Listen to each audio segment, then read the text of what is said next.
Hello YouTube. Today we're going to be looking at a Husqvarna 128 CD weed whacker. This weed whacker I've had for over 10 years. Okay, the issue with this weed whacker is under wide open throttle, it'll just cut out and die. Mind you, the past 3 seasons it has been smoking really bad, and it's not attributed to poorly mixed fuel or even old fuel. So last year it stopped running. It was all wet underneath the exhaust. It turned out to be fuel lines, ruptured fuel line. Replaced it just because they're old, and that's what happens after 10 years. There's plenty of videos out there to show you how to replace the fuel lines, which I did. And the kit comes with 2 separate sized fuel lines. Be sure you use the right one for it. Then it came with 2 primer bulbs, a spark plug, and 2 new air filters and 2 new fuel filters.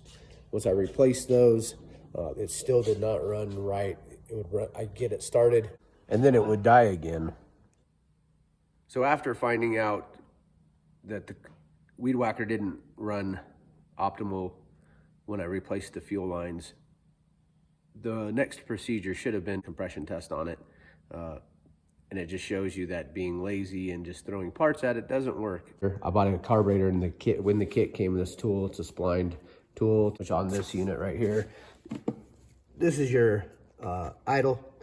You really don't even I didn't mess with that because there's no need. Once you get it started, you can start dialing it in. To the left will be your idle, and then to the right is wide open throttle, which is your high speed. All you have to do is, like I said before, just open up the throttle, and then while it's wide open with your other hand, just go ahead and start turning it and adjusting that. And under wide open throttle, I get this out of the exhaust right down here, and that's not correct. I know better than that. So if your weed whacker does this, you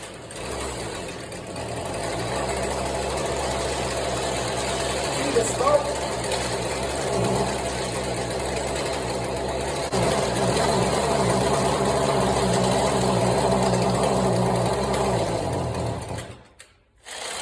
This engine's gone.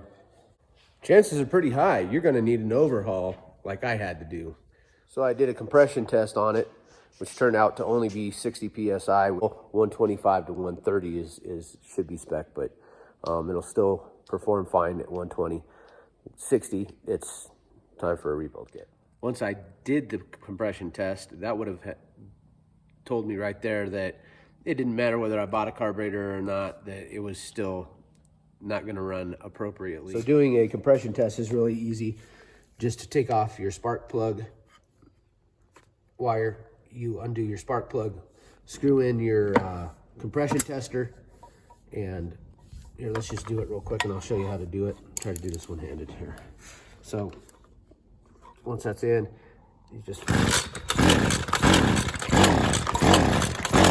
after 5 of those, you see my pressure is only at 60, so, and it's out of spec.